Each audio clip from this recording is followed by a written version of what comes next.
Bonjour à tous, bienvenue sur Bejo Invest. Comme vous l'aurez peut-être deviné puisque je porte mon plus beau t-shirt, aujourd'hui on va parler crypto-monnaie. Je vais vous dévoiler mon top 10, le top 10 qu'il faut détenir dans son portefeuille pour cette fin d'année 2021 ou début d'année 2022. Et on commence maintenant. Attention, avant de continuer, mettez la vidéo en pause et lisez ce qui suit.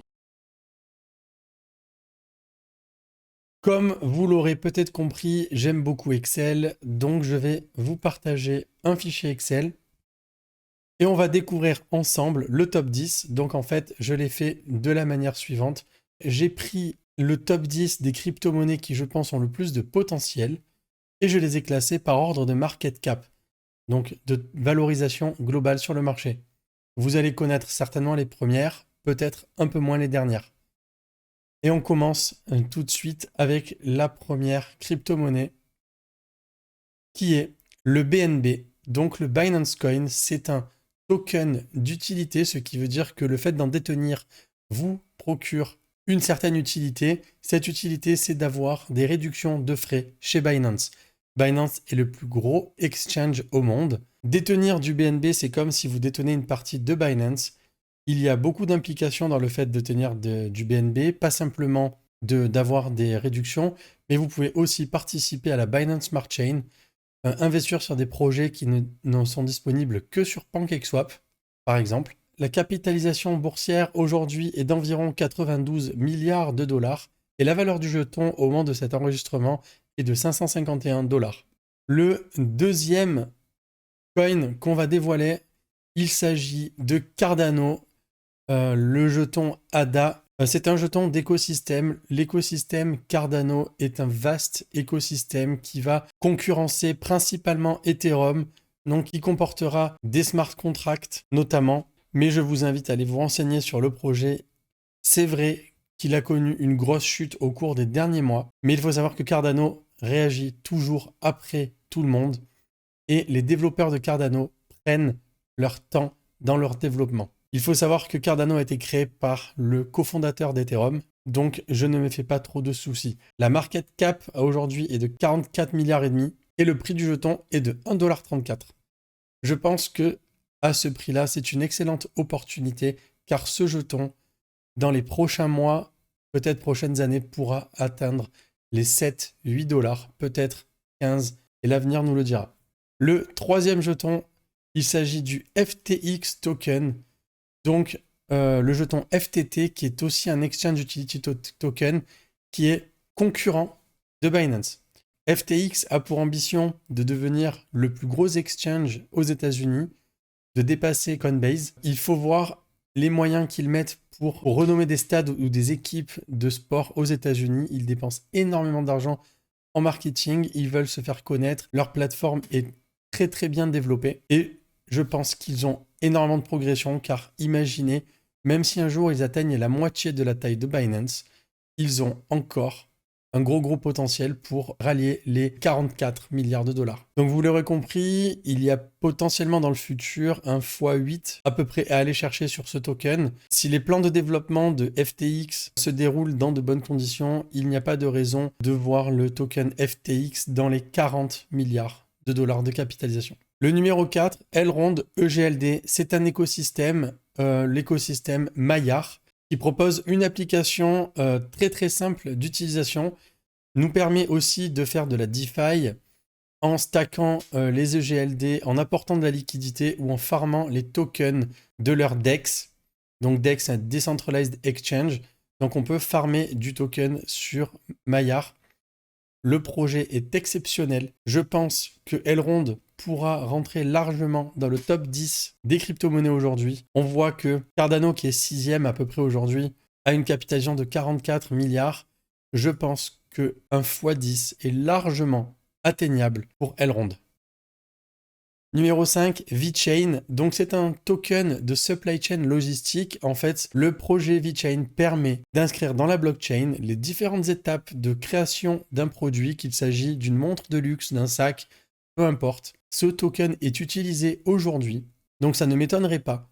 En étant un peu plus, en gagnant un peu plus de notoriété, ce token devrait monter de façon assez importante. Il est aujourd'hui à 9 centimes. Je le vois largement atteindre les 60 centimes. Le 6e token à présent est le token Cadena.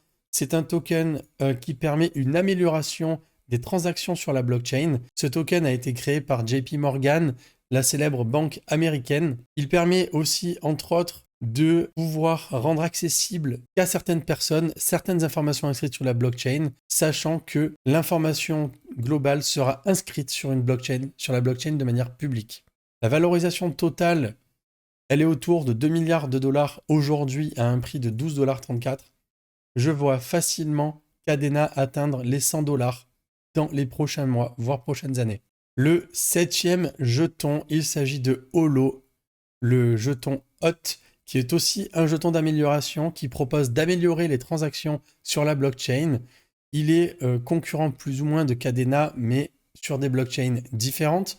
Le jeton est aujourd'hui à 1 centime pour une market cap de 1,5 milliard. Je pense que le x10 est largement atteignable aussi pour Holochain. Et en 8e position, nous avons MetaHero, qui est un projet sur les métaverses. Ce qui est bien avec ce projet, c'est qu'il va être transverse. Le principal avantage de MetaHero, ce qu'ils apportent en fait, c'est ils ont construit un énorme scanner construit avec plus de 200 ou 2000 appareils photo. Il fait 7 mètres de haut, il est assez énorme et tout ce qu'ils mettent dans ce scanner, en fait, est reproduit en 3D de manière quasiment instantanée. Et ce qui est reproduit, vous pouvez le retrouver dans différentes métaverses. Par exemple, ils peuvent scanner une voiture et vous allez retrouver une voiture aux dimensions exactes dans votre métaverse. Ils peuvent scanner aussi des personnes et ils ont aujourd'hui la base de données la plus large en termes d'objets métaverses. Donc le projet est aujourd'hui à ses débuts. La market cap de ce projet est de 1 milliard. Le prix du jeton est de 21 centimes et je vois ce projet aller très très loin, surtout quand les métaverses seront développés. Donc c'est plutôt du long terme. En 9e position, nous avons Ultra, donc le jeton UOS, qui est aussi lié au métaverse et plus particulièrement au jeu Play to Earn. Donc c'est des jeux où vous pouvez être rémunéré en jouant. Ultra se veut être le concurrent de Steam, donc la plateforme de jeux vidéo que vous devez sûrement connaître. Ultra va se spécialiser dans les jeux Play to Earn, où en fait le but d'Ultra, ça va être que le temps passé dans un jeu, par exemple, admettons que World of Warcraft était Play to Earn, tout l'or que vous aurez collecté pendant toutes les heures que vous avez passées sur World of Warcraft, vous allez pouvoir retirer cet or pour le transférer vers un autre jeu. Ou les objets que vous aurez eus dans World of Warcraft, vous pourrez potentiellement les retirer pour les transférer dans un autre jeu, où vous pourrez vendre votre compte, etc., etc. et va permettre des échanges comme ça entre les jeux qui seront Play to Earn ou les jeux du métaverse. Donc le temps passé dans un jeu qui sera sur la plateforme Ultra ne sera pas perdu et pourra être revendu ou échangé ou vous apporter quelque chose dans un nouveau jeu. Et en 10e position, le token PKN, Poken ou POCMI, je vais le corriger ici. J'imagine que vous connaissez tous les raisons pour lesquelles Xavier Niel est devenu riche avant Free. On n'est pas très loin de cela puisqu'il s'agit d'un jeton pour adultes. Je vous laisse imaginer les possibilités. Je ne vais pas beaucoup développer, mais il s'agit d'un petit coup de gamble, de parier sur le porno. Aujourd'hui, le token est à 8 centimes et la valorisation en market cap aujourd'hui est estimée à 200 millions. C'est assez difficile d'avoir la valorisation, mais je l'ai estimé par rapport au jeton en circulation et le prix actuel. Donc, pour résumer, il y a 2 jetons sur lesquels c'est assez gamble, si vous voulez vraiment parier. Il s'agit de Holo et de POCMI. Ceux-là ont vraiment du potentiel, mais c'est assez incertain. Le reste, je ne m'inquiète pas trop quant à l'avenir de ces jetons.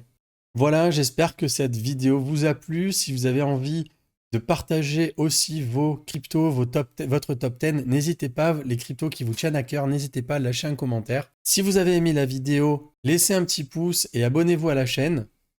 Pour le reste, je vous dis à bientôt. Ciao, ciao.